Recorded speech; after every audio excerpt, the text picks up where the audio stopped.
We all know that PowerPoint provides some really cool animations and transition effects.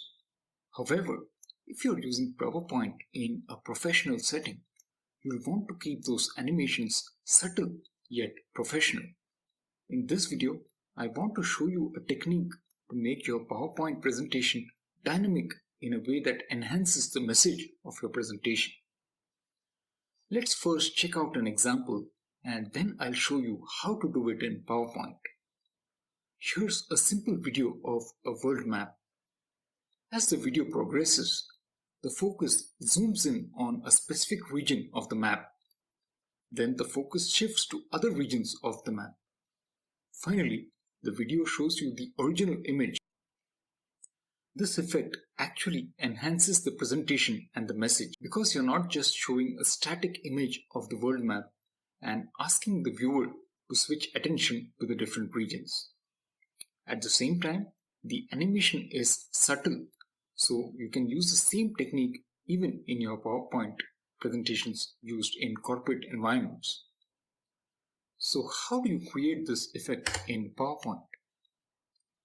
Let's say in our video or presentation, we want to focus on 3 specific regions. You'll create 3 duplicate copies of the first slide for those 3 regions, and finally a 4th duplicate copy so that you can return the viewer to the original image.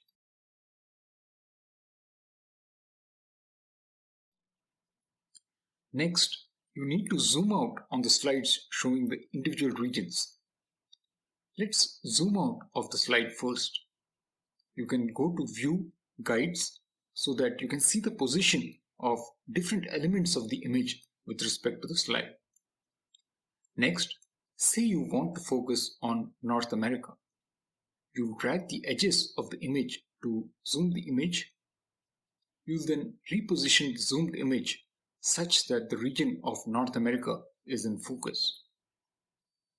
You may also add a text box with the words North America.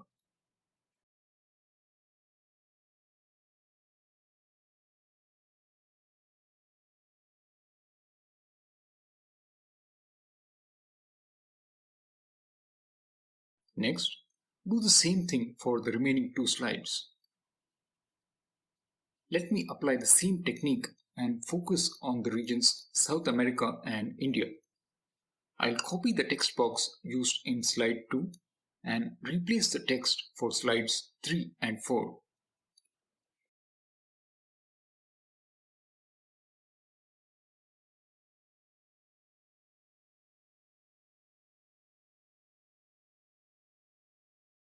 If you have not guessed it already, we're now going to select slides 2 through 5 and in the transitions menu add the morph transition effect. The morph transition is going to take your image and text boxes and give you the effect of morphing them such that they transform into the ones in slides 2 through 4. Finally, we return the viewer back to the original image in slide 5.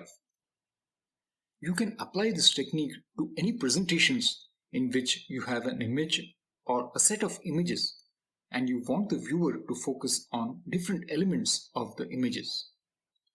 Try this out in your presentations and let me know whether you like how this simple technique makes your presentations stand out. Be sure to check out the other videos on this channel covering other cool PowerPoint tips and tricks. As always, thank you for watching.